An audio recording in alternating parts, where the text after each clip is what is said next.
Ladies and gentlemen, good day to you all. It's 6 p.m. in London, it's 1 o'clock in New York, 1 a.m. in Hong Kong, 3 a.m. in Sydney, 10 a.m. in San Francisco. Good morning, West Coast. It's 10:30 at night in Mumbai. Greetings. Good morning, good afternoon, good evening, depending on where you are in the world. My name is Patrick L. Young. The IPO video livestream 011 starts here. There's a fascinating competition between public and private sectors in the United States of America, with Elon Musk eager to get way beyond any orbit he has managed to smoke on Earth.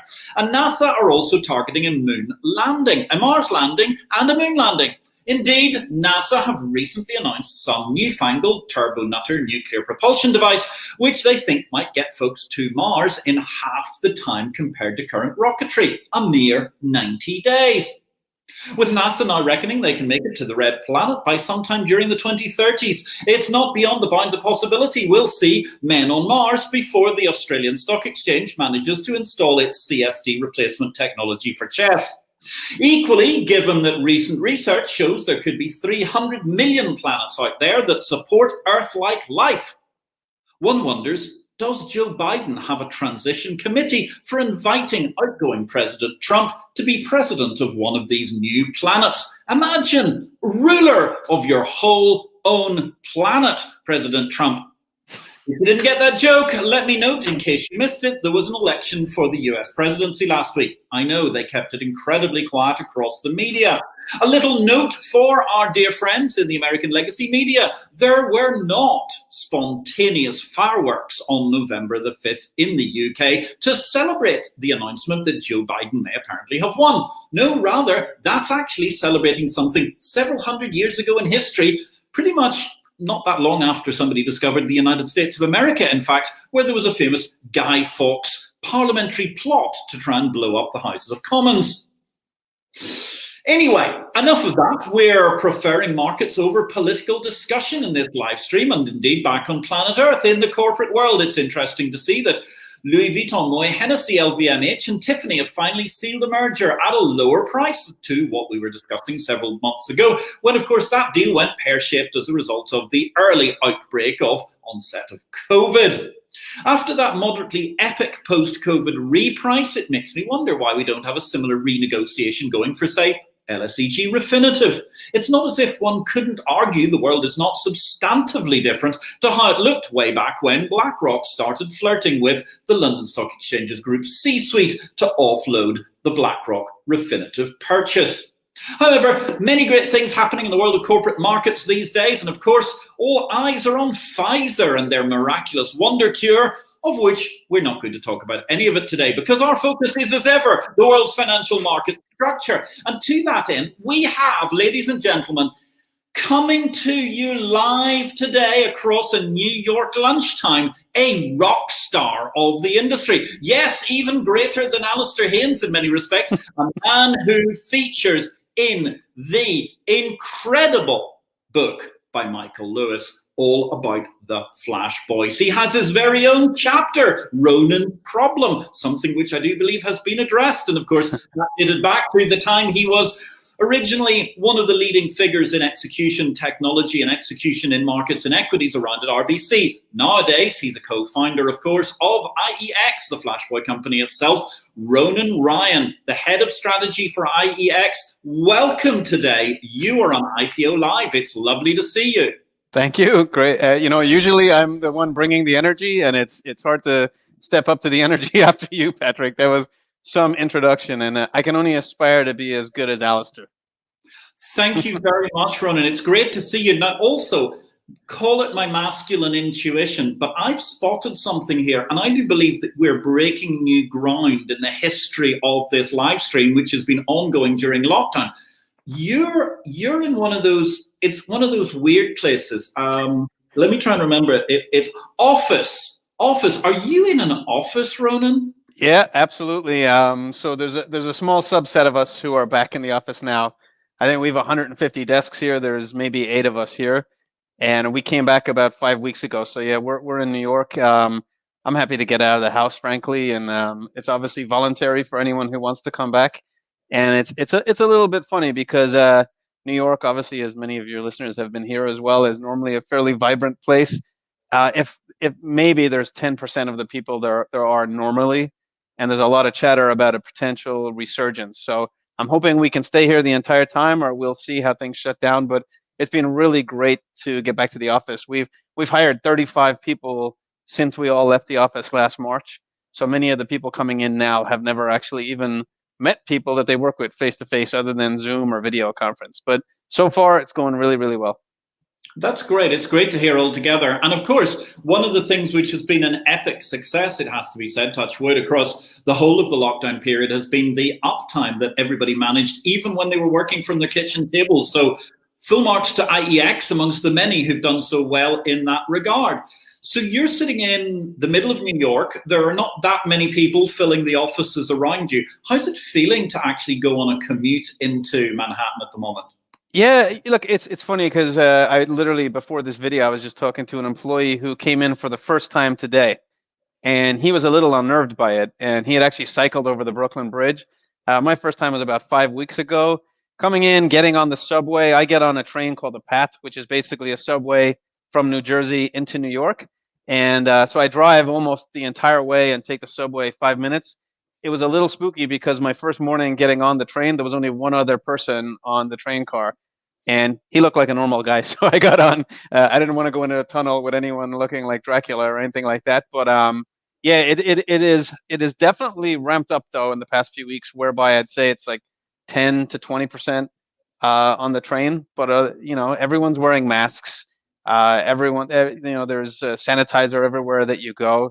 So those who are back are taking it very serious. Like my wife was worried about us going back into the city, but when I tell her literally everybody is wearing masks and everybody's being respectful of social distance, it's like, frankly, I have to tell you, it's really, really great to be back. And I kind of feel weird saying that. It's like a kid being excited to be back at school, but just being back in the office, even putting on a shirt. I was joking how I put on a suit a few weeks ago for the first time in 8 months.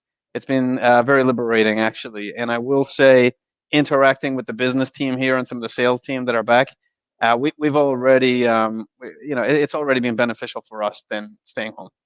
That's excellent to hear. It's really good to know that you're in the office. And speaking of social distancing, ladies and gentlemen, don't be shy. Ask us a question, post a comment. Feel free to like this, whether you're watching us on Facebook or LinkedIn or YouTube, live streaming as we are today on the 10th of November. Questions are welcome. As always, I look forward to hearing what you might have to say that we can pose to Ronan.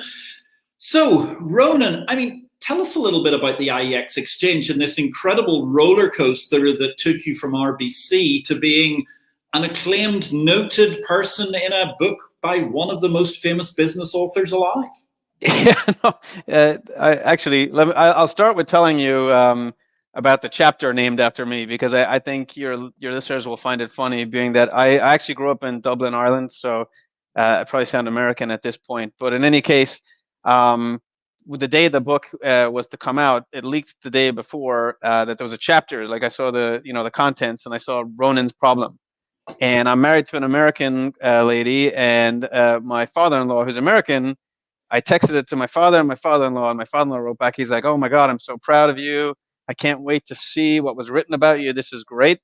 And my dad, the Irish guy, writes back, "What the fuck's your problem?" Right? So that was my intro to the book that people seem to get a kick out of. But as an Irish father will always put you in your place. But look, in any case, we set out on this mission back in 2011, really left our jobs in 2012. And the idea was, we felt like there was issues within the ecosystem here, and the center of the ecosystem are the exchanges. And sometimes we get painted with a brush of anti-high frequency trading. That's not the case whatsoever. It was more, there are certain strategies whose sole determinant of success is based on speed. And I guess the question is, are they necessary? And all this complexity, who's it good for and who's it not good for? So we set out to be the first trading venue owned by the institutional buy side. So we were formed by about 22 hedge funds and long onlys. And that's how we launched our ATS, which is what they call a dark pool over here. So we launched as a dark pool in October 2013. And I guess what we're most famous for is what's known now as the speed bump. But essentially, we slow trades down by 350 microseconds as they enter IEX. And the real cheat sheet as to why we do that is it just allows us to normalize market data and be faster than anybody trading on our platform. And that sounds like a strange thing to say. To make it more simple, it's basically like we are the fastest participant on our platform, and we're doing that speed. We do that to protect clients trading on our platform. So in the US, it's very different than Europe in that here we have something called the national best bid and offer, and the quotes are protected. And what that means, again, in English is we have to take in all the market data from all these exchanges, and we have to build the best view of the market and say the best bid is $10. That's on NASDAQ. The lowest offer is $10.02, and that's on New York Stock Exchange, for example. And we have to print trades between $10 and $10.02. And that's a regulation in the US. It's called the order protection rule. The problem with that is how quickly we normalize that data to see that it's 10 by 10:02. If people can do that faster than us, they can see price changes on other venues, race over to IEX and know that not only do they know the price has changed, they know IEX does not yet know the price has changed. And this happens on every venue but IEX, because all we did is we gave ourselves a 350 microseconds head start. So sometimes I like to call it that instead of a speed bump. But we see the price change, someone else sees the price change, even if they're faster than us, as long as they're not 350 microseconds faster than us, we can always ensure that the price at which we consummate a trade, if you will, is the fairest price. It's the true price. It's the actual price in the market, because we've been able to give ourselves that head start in order to digest the market data. And that's the real kind of crux of what we do. And then on top of that, we built a machine learning model where we noticed some people were actually predicting the price was changing before it actually changed. So the speed bump protects you from someone seeing the price actually change and being faster than you. We addressed that. But then we saw people are predicting which way the price is going, and they're trying to trade with you right before the price changes. And like in the US, I'm not sure if around the world, everyone calls it adverse selection. But if you look at how much volume happens in the US market where you bought stock at $10 and less than a millisecond or two later, you could have bought it at $9.99. It's massive. It's over 50% of all the volume. So what we did is we wrote a model to predict the exact same quote crumble. And if clients elect to use the order type, we'll actually move you out of the way of trading. If we think the price is 10 now and we think the price is going to be $9.99, we'll give you the option to move you to $9.99. So that's the speed bump, and that's our machine learning model. That's as complicated as I can get probably on this web stream, but I'm happy to answer any questions on it. It's absolutely fascinating altogether. And obviously, I mean, when you build the system up, just give us a run through of the specialities that you and Brad and the other co-founders brought to the picture. Yeah, no, that's a great question, a fair question. So there's four of us who started IEX. Brad was three of ours manager at RBC. So Brad ran electronic trading at RBC. Prior to that, Brad had been a cash trader for years. So like he was on the high touch desk, like interacting with clients. He took over electronic trading and obviously did a fantastic job. Rob Park, our CTO. Rob Park was a technologist. He actually had done his own startup quant firm before this. John Schwal was a global head of product for electronic trading. And then I had a weird role in that I actually grew up in the networking space. I worked in the telecom space for a number of years. I was trained to do network engineering. I used to do circuit installs, all kinds of stuff. And in early 2005, I got involved in low latency circuitry, meaning people at that point, the biggest, the longest pole in the tent, if you want to use that expression, the biggest introduction of latency was just distance. So if you want to take in data faster, if you have a faster circuit from point A to point B, then you're going to get the data quicker. So I started working on low latency technology very, very early in the game. So I worked in the data centers, and I worked with a lot of the high frequency community and the brokers just to give them faster connectivity between all these buildings. Like co-location obviously is a word that's used quite often now, but back in 2004, 2005, no one knew what the hell co-location was. And co-location is just if you get the signal quicker by having a faster circuit. You know how you get the signal even quicker? Put your computer and your strategy in the same building as the exchange. So then I started to work on that. Anyway, I wanted to work on Wall Street, work on a trading floor. It's something that had always excited me.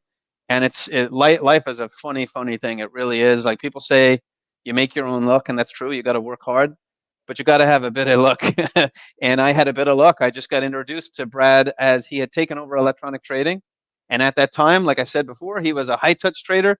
He didn't really know much about electronic trading whatsoever. I didn't really know much about trading. And it sounds like a story in a book, but it is a true story.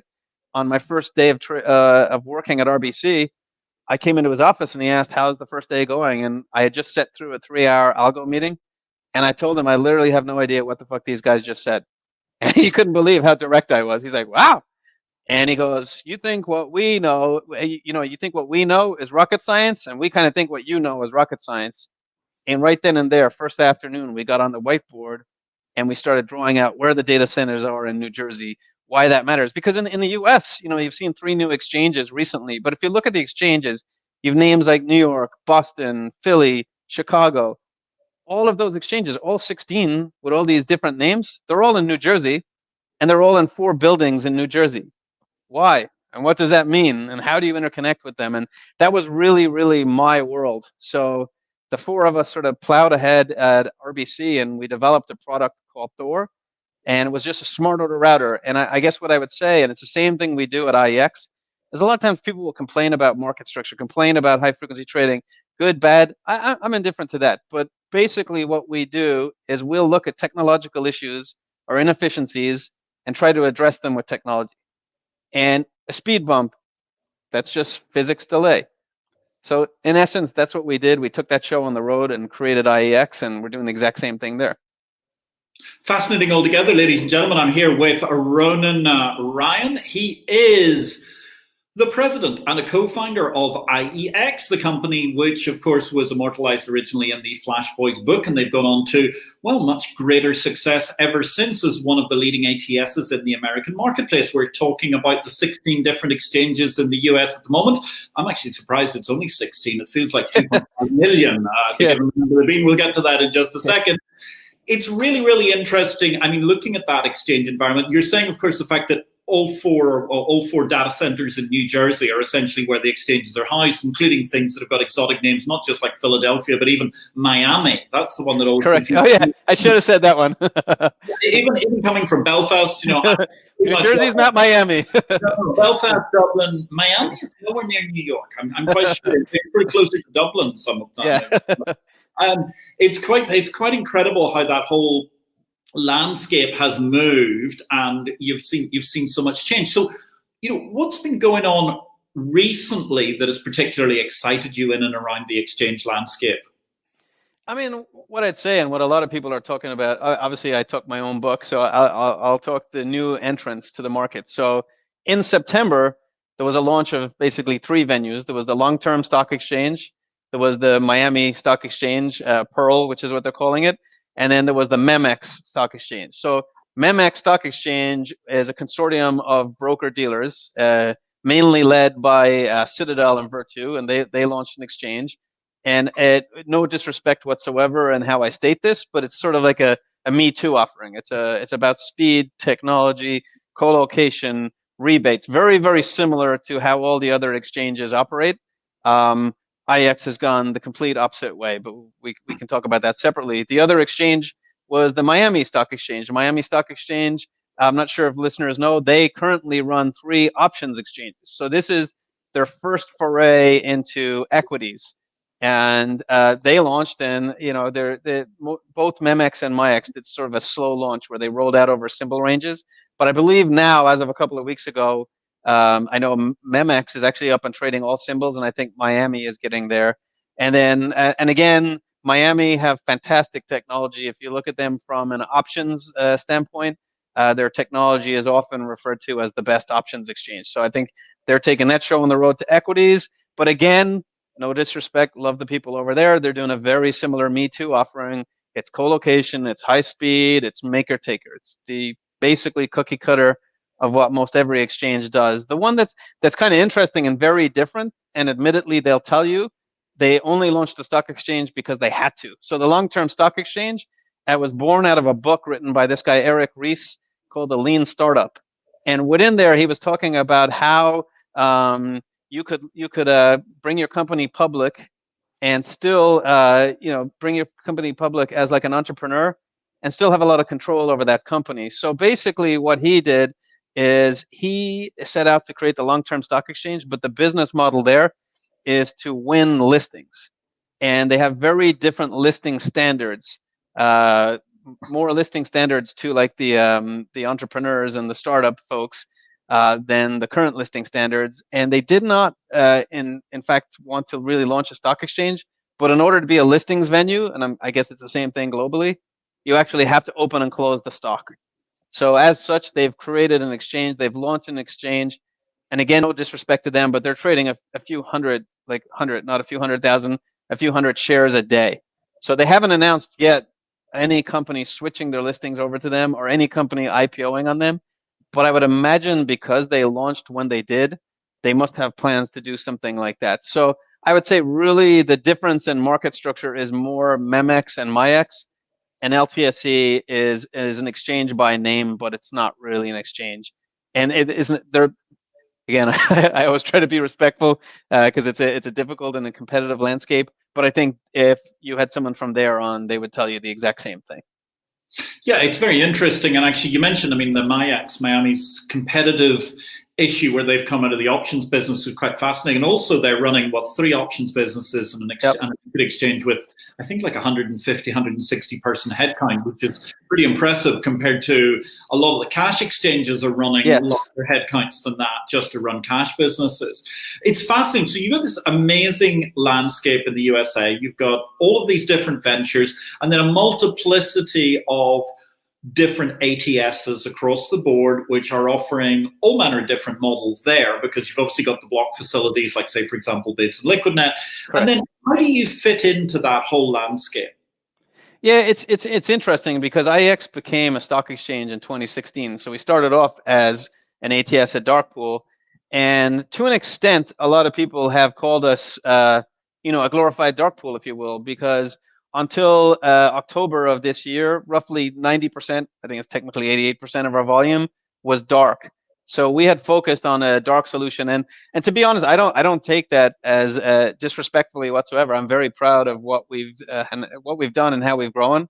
I mean, we are the largest midpoint venue in the world now in terms of volume. Like others will say they do more block and all this type of stuff, but just straight up midpoint volume, IEX is number 1. So that's been exceptionally good. And I believe, we never had any of our owners seeding us with volume because our owners were the buy side.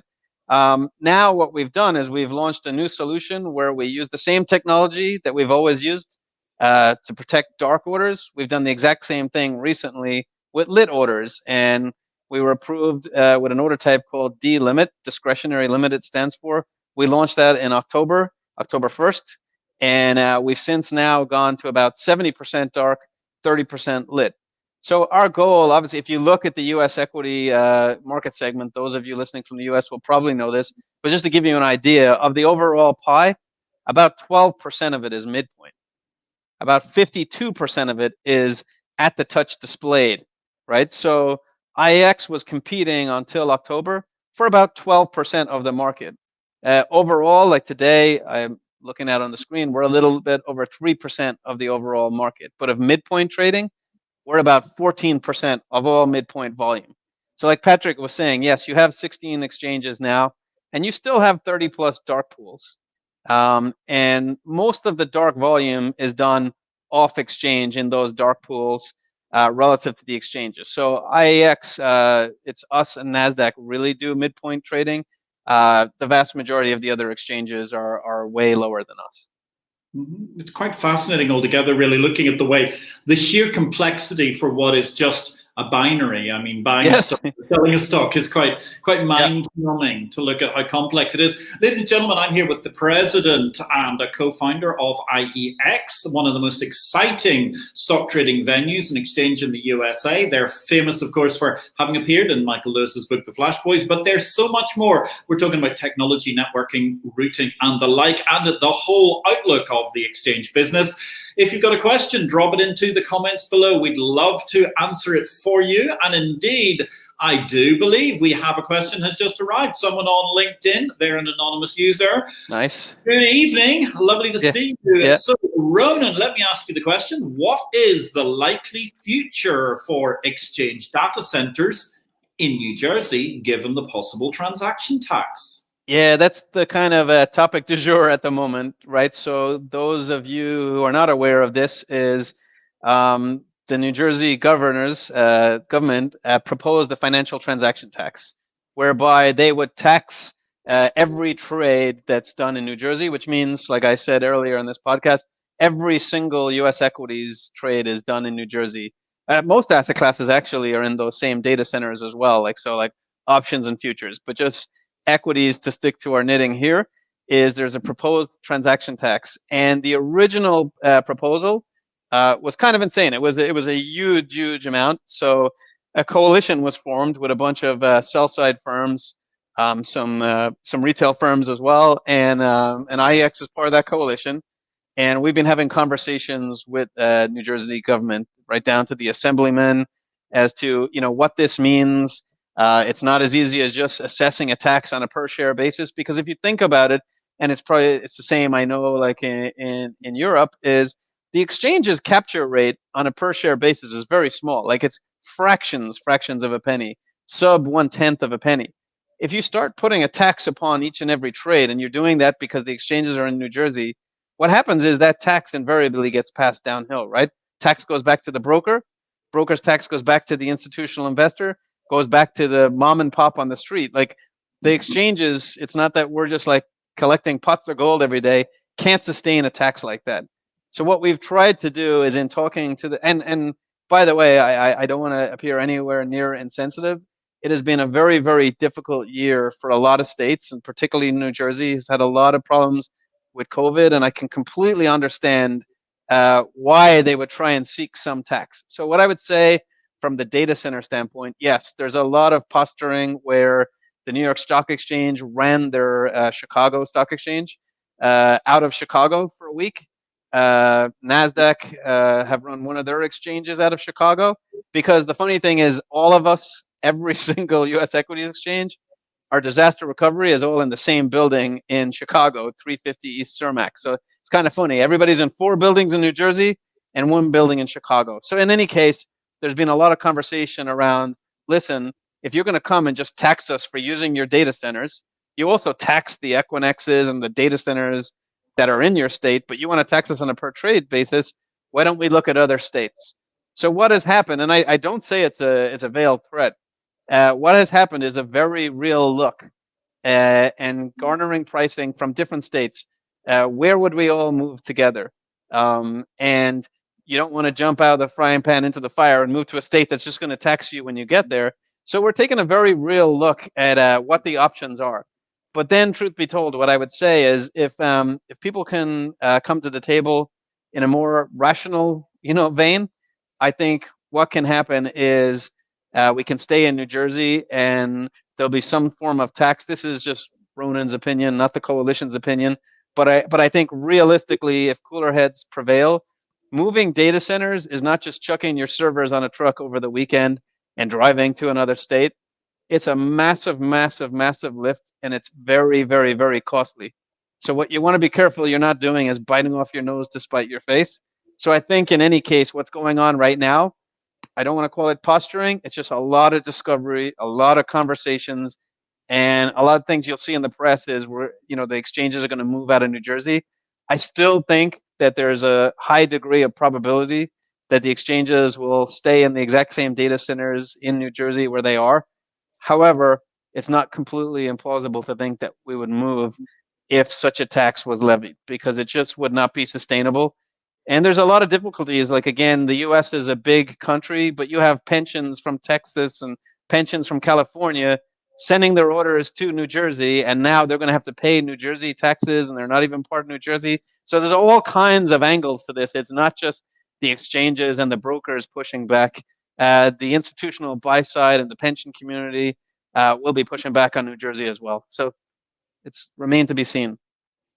Hashtag it's complicated. I think that Yes. can reduce that in 350 microseconds. Yes. Really interesting. Do you agree with what Ronan's saying, ladies and gentlemen? Drop us a comment, ask us a question. We've got Ronan Ryan here, the president and co-founder of the IEX Exchange. Now, the Investors Exchange, IEX, it's interesting. We've talked a lot about this networking, the data center thing. Let me ask you just one supplementary in the data center issue. Is it not fair to say that the New Jersey data centers are getting, one, rather full, and B, are rather close to utilizing a huge amount of electricity? If I remember correctly, there are some peaky issues around about the New Jersey data center scene anyway. Not that it's going to disappear this year, but in 5 years' time or so. Yeah, I mean, if you think about it, so you're exactly right. It's mainly 4 campuses, right? There's the New York Stock Exchange family. They own 5 exchanges. You have NASDAQ, they own 4. We're in a data center actually on our own. We're in a data center in Weehawken, and then everybody else is in the Secaucus campus. And sometimes people think it's one data center. It's actually a group of data centers on the same street, and they're all interconnected. So if you're in one data center, you have the same speed in between data centers. They're pretty full, but what I would say is what you've seen in the US is because exchanges, IEX is the only exchange that doesn't charge for market data or membership, have to get that little plug in there. But the exchanges are charging so much money for technology. Co-location is becoming expensive that for economies of scale, you'll see there's actually a decent amount, particularly on the prop side, the high frequency side, there's consolidation in that market. So what I would say to that is that there's going to be less and less members. Like, so members are the members of the exchanges are the brokers, whether it's an agency broker, a bulge bracket broker, or a prop trading HFT firm. They're all members. There's actually less members trading on the exchanges now. So what I would say is I don't think we'll run out of space. The difficulty, and I think what you're referring to, Patrick, is that as compute power gets stronger and stronger and stronger, you can fit more power in a smaller square footage. And what that requires then is more power distribution, power consumption from those computers. So now it's not really a matter of space. It's a matter of getting enough power to power that space, but also power to supply the cooling to cool that space. So a lot of times you'll see these big spaces in a data center that are all caged in and there's nothing there, but all the compute power is in one segment of that cage, because in order to get that much power and the ability to cool it, you have to buy more space. So it's kind of funny. You kind of view it as you think there's more and more people moving in. There's actually less people in the data center. It's just those that are there are taking far more watts per square foot than ever before. And that can become problematic. And at some point, push is going to come to shove and the data centers won't be able to supply that type of power. But back to the previous question, that's what makes it hard. Exchanges can't just move to another state. You need to find a state where the infrastructure exists, where all the connectivity is there, where you have this level of power per square foot in data centers. It's not as easy as it sounds. Not that I'm saying that New Jersey have the exchanges over the barrel, but it's not like you can just hop on a truck and move to Pennsylvania one state over. It doesn't work that way. So it's like you said, it's hashtag very complex.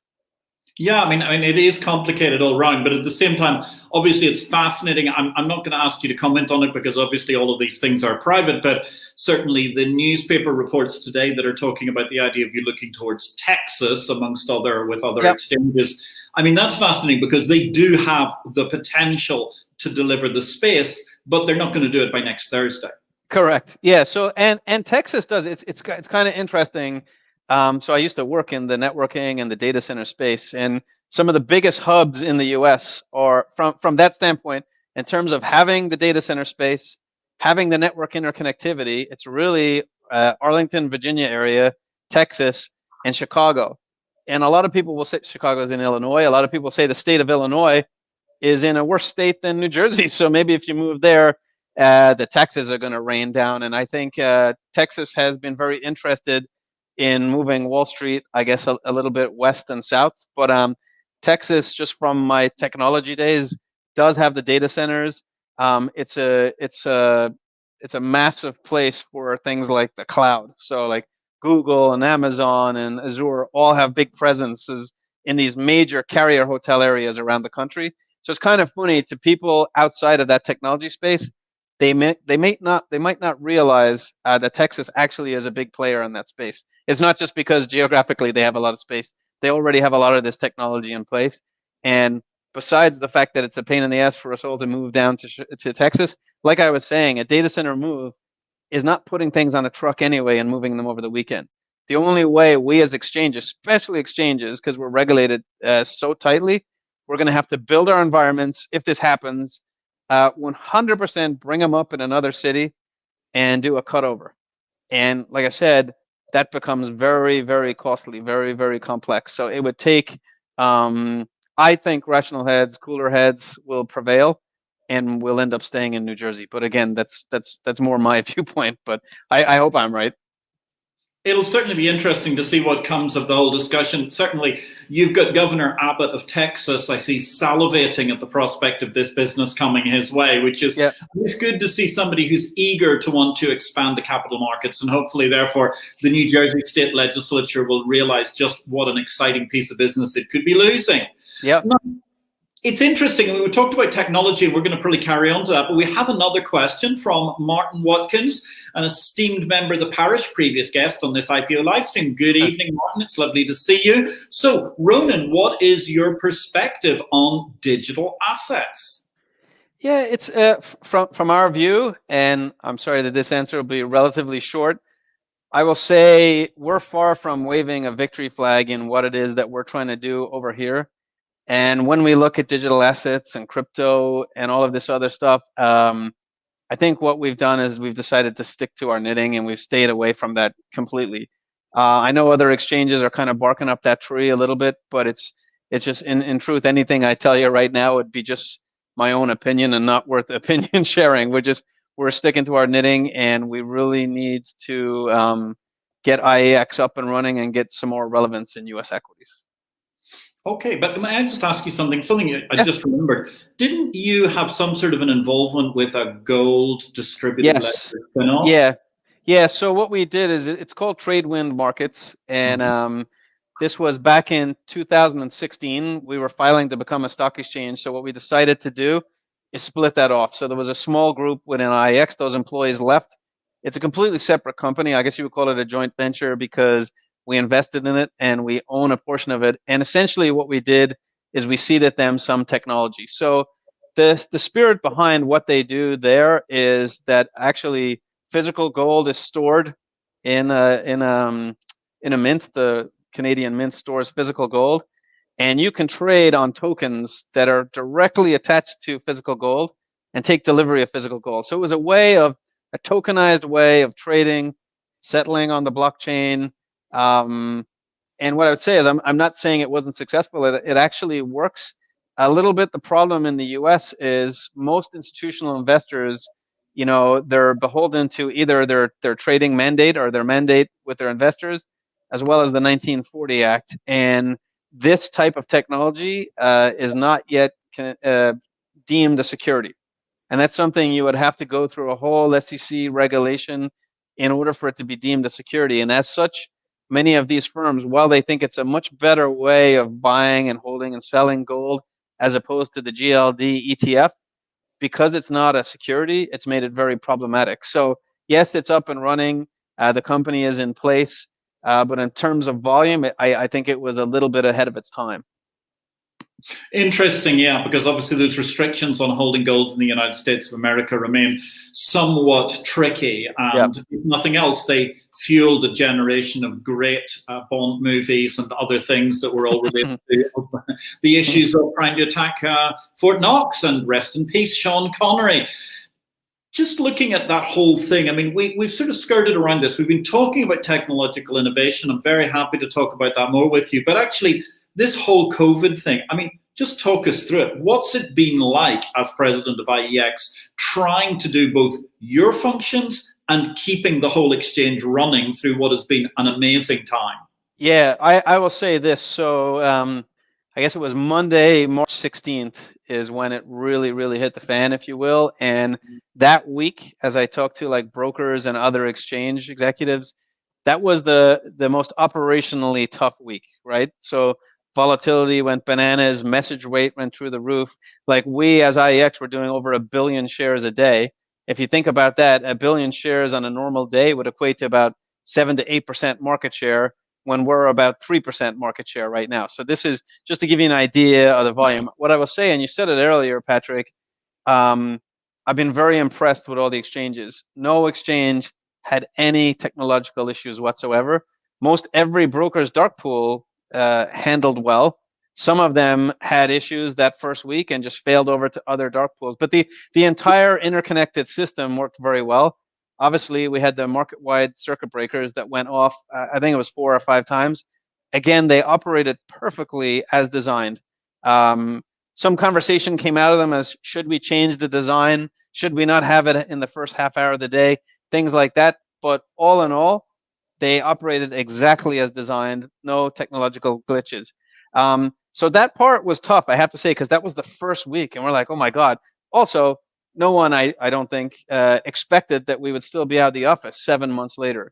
So I'd say the early months were most difficult because we were just making sure we were learning how to use like video conferencing. It's funny, like I always joke, but if someone asked me to Zoom them about 2 weeks before COVID, I would tell them to go fuck off. I'm not getting on a webcam with you, right? And now it's like the new norm here. I'm on Zoom like all day long. So it's funny how things have progressed, but we've gotten very good at how do you manage, how do you onboard people remotely? Like I said earlier, we've taken on 35 people and we've onboarded 35 people successfully while we've been out of the office.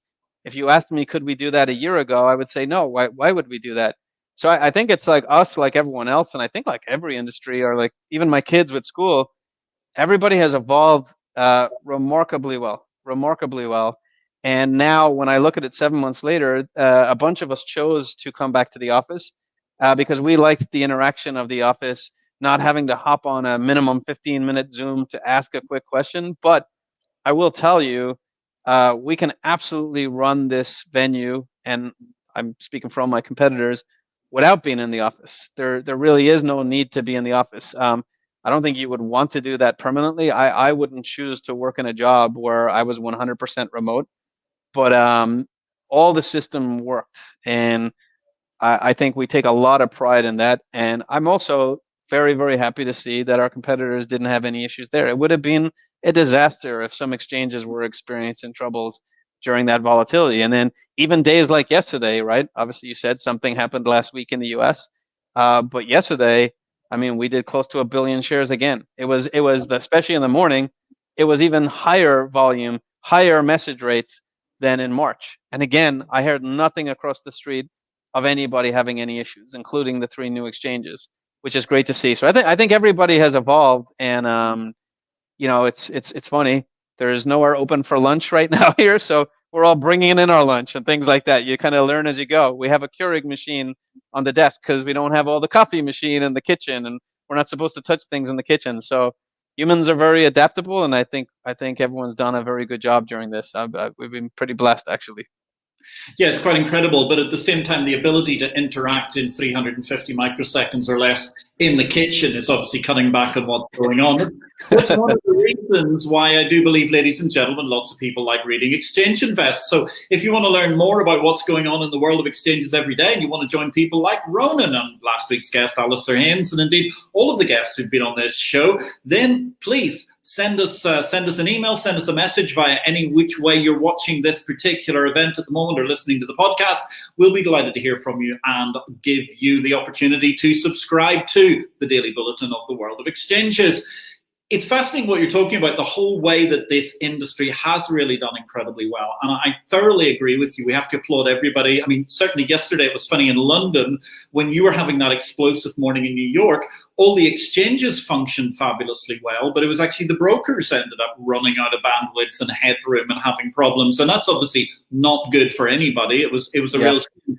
But it's incredible how really, really well we have functioned during this. And we do need to applaud everybody because let's face it, slightest problem, everybody goes absolutely batshit crazy and screaming and yelling and abusing everybody. And it's just amazing what has happened with the cornucopia of interrelated marketplaces.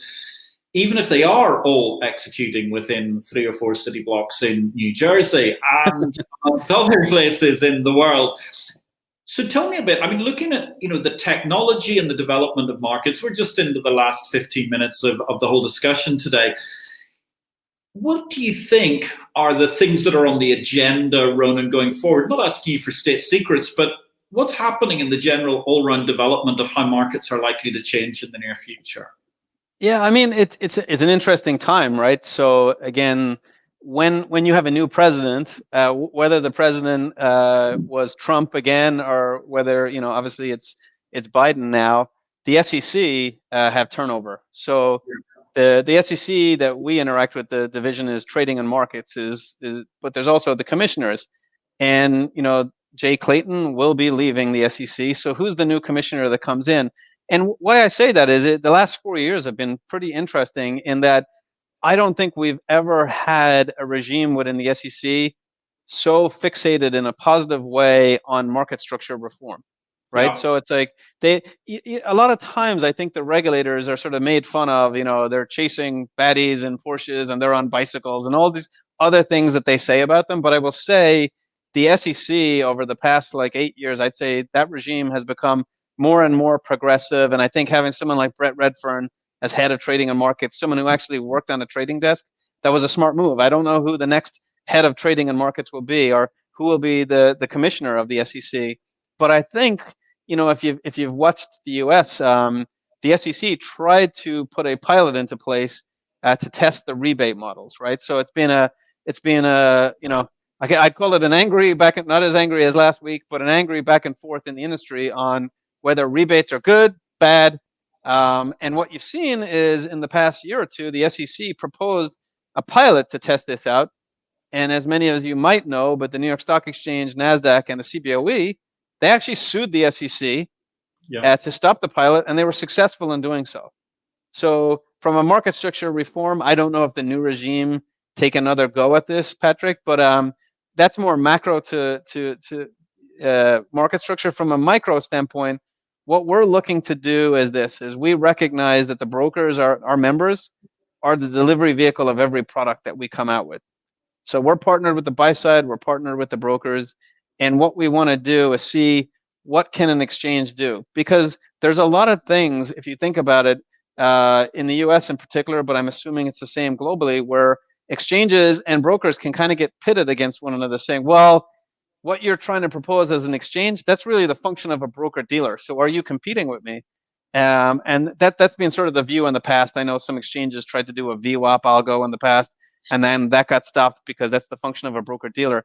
Anyway, long-winded answer to your question. What I think you will see through technology and where things have gone is some of that functionality will leave the brokers and be managed by the exchanges only, I say this because the exchange is at the center of the ecosystem.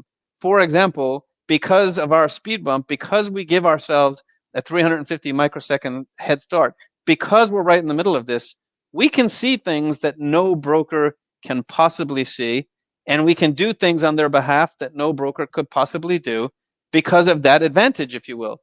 And the advantage is not for IEX. The advantage is for those people trading on IEX. And I think you'll see things like you saw CBOE, they did like an MDO order type. NASDAQ have even done a side book called Mellow.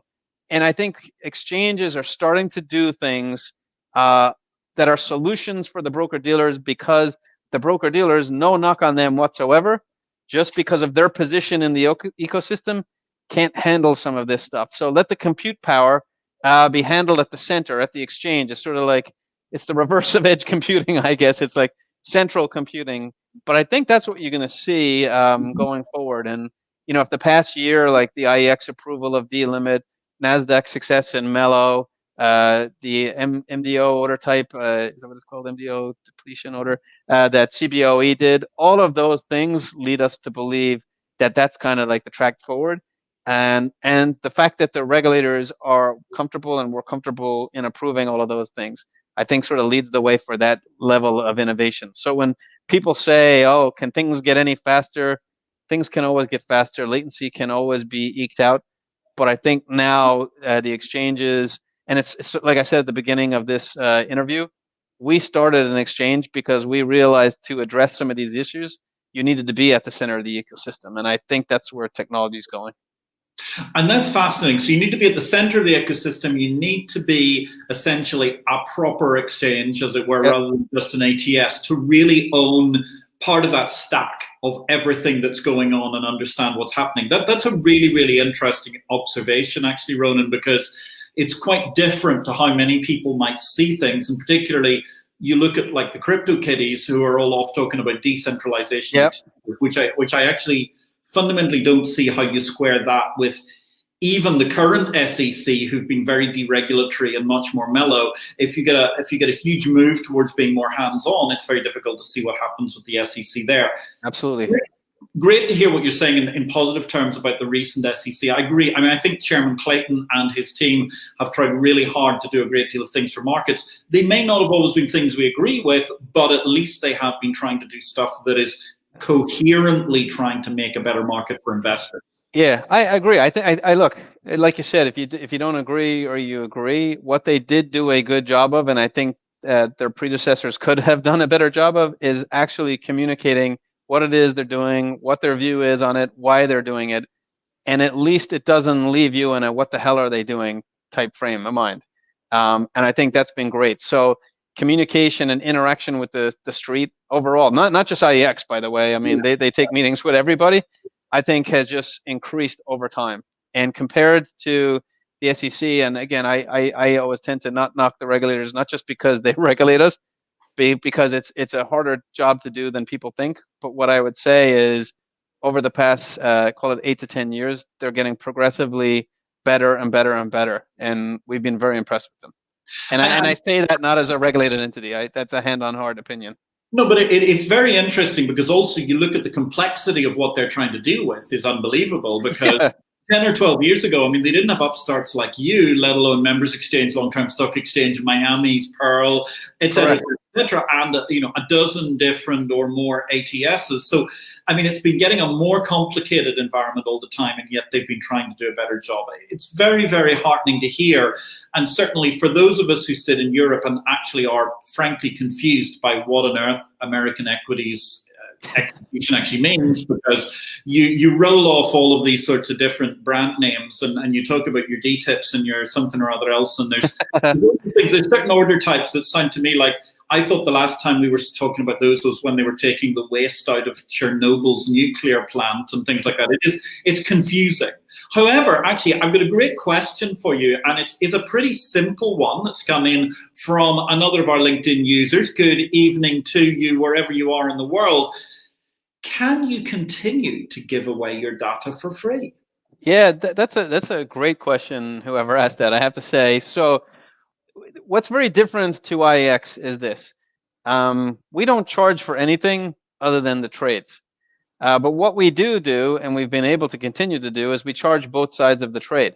So if you trade displayed on IEX, it's 3 mils a side. If you trade non-displayed, it's 9 mils a side. So, capture rate is what other exchanges look at. They'll say, I charge a take fee of 30 mils, I rebate it 25, my capture is 5 mils.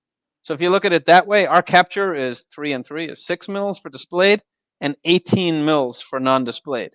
And 18 mils is a rich capture rate. However, if you think about it, these exchanges that pay rebates, who's getting the rebate and who's paying the 30 mil take fee? So not only are we cheap to interact with, but we have a nice capture rate. And back to what you were saying earlier about like MyEx, Patrick, there's only like 92 headcount here ascribed directly to the exchange. So we can do this in a lean way. What I will say is, and many on the street have asked us, so your question is, can you afford to give away your data for free? The question we get asked is, should you be giving your data away for free? Because many brokers, members who would actually have to pay us for the brokers, are suggesting that maybe we should charge for the market data, because by giving it away for free, are you devaluing it? Could you instead charge for the market data, but charge a more rational cost? So what we did in January of 2019 is we put out a white paper disclosing our costs. What does it cost us to provide market data? What does it cost us to provide ports?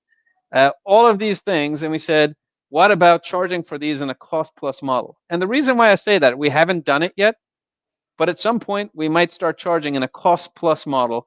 and say, hey, if it takes us $2,000 a month, costs us $2,000 a month per member to provide market data, how about we mark it up X%?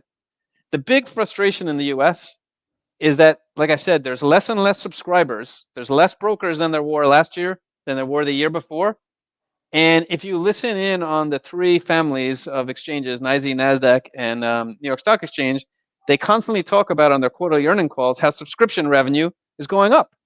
So how is subscription revenue going up, but you have less and less subscribers? The only way that can mathematically happen is that you're charging more and more to each subscriber. And we get a lot of people complaining about the model of the exchanges because we're an SRO, self-regulatory organization. We can basically over here charge what we want because you have to connect to us. That's the way the market structure is set up.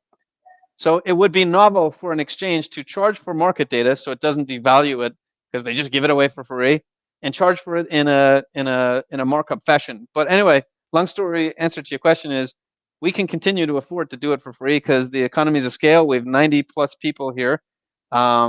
We did 7% of the market, if you want, in March without adding another body. We don't need to add bodies as we grow to do more volume. So I'm not doing an even villain voice, but we have a fairly rich capture rate, and we might charge for market data down the line. But I can tell you 100% it's not something that we need to do. It's not something that we had planned to do. And more, we've been implored to do it by our members, which sounds funny, but if you think about it logically, why are people sort of asking us to charge them money? Because they want someone to lead by an example and show that you can provide market data and provide it at a reasonable price. So that's why I say maybe we will do that at some point. And you know what? On that note, Ronan, I think it's absolutely fascinating to end today's discussion. You have been a fabulous guest. One of the things which delights me is we may have been separated by COVID. We may have endured social distancing, but at the same time, IEX has remained open with its lovely 350 microsecond speed bump. And more significantly, look at what we've done today. It's fantastic. We've managed to bring together some bloke from Dublin with some bloke from Belfast, across the Atlantic, sitting in Malta and New York City, respectively. We've had an amazingly low latency discussion. We've talked about markets. We've talked about all sorts of aspects of the business. I wish IEX every success. And really, it's been a pleasure chatting with you today. Ronan Ryan, our guest, president and a co-founder of IEX. Cheers. Thanks very much. You're very welcome, Ronan. Thank you very much. And so, ladies and gentlemen, as we bring this show to a conclusion for this week's exciting episode with our great guest, Ronan Ryan, fascinating to hear what he's been talking about, the idea that he's running a complete US exchange with his co-founders, with Brad Katsuyama and so on a staff headcount of only 92 people, quite spectacular, as he was saying, basically doing like 7% of the business in March. And we're talking about some days being $1 billion in matched equity, which is a spectacular number for any exchange in the world to manage to do at any point in time. And certainly we've touched upon the business of regulators. Very interesting to see what's going to be happening, as Ronan has mentioned, particularly as we've come out of what really has been somewhat of a golden age for the SEC, the Jay Clayton chairmanship being something that has allowed markets an opportunity to breathe. Not all market structures agreed with all the things they've been trying to do, but it's certainly been a stint of progress. And I suppose some people are going to be rather concerned about news coming in from the apparent incoming presidency of Joe Biden that he may be tapping Gary Gensler, the former chairman of the CFTC, to some form of Wall Street oversight review, or indeed trying to help by choosing the team for the future regulators, because that may, of course, presage somewhat more of a tricky time for the regulation of financial markets, as we saw during Mr. Gensler's period as chairman of the CFTC previously under President Obama. Of course, at the same time, it's interesting to look at the long-term history of markets, ladies and gentlemen, and think about what's been going on in the last couple of days. We've seen spectacular numbers coming out of Japan. The Nikkei Dow index, it's actually managed to reach, good grief, 24,000 and something points, a level that hasn't been seen since late 1991. Quite spectacular, but at the same time, a salutary lesson in bear markets. Remember, the market Even though it's been close to 25,000 points this week, it peaked at 38,915 points on December the 29th, 1989. For millennials amongst you, that seems like ancient history. This show, on the other hand, is not going to be waiting around to be ancient history, but you'll be able to access it on Facebook, LinkedIn, and YouTube as usual. We're going to be back next week. We've got a very exciting team going to be talking to us from NASDAQ. We're looking at the VolQ index. Is it the future of the volatility industry overall? And how does it compare to the VIX? That's our topic for next week's live stream. This week has been a spectacular show once more. Thank you, Ronan Ryan, president of the IEX and a co-founder of that epic Flash Boys exchange. My name is Patrick L. Young. I wish you a great week in markets.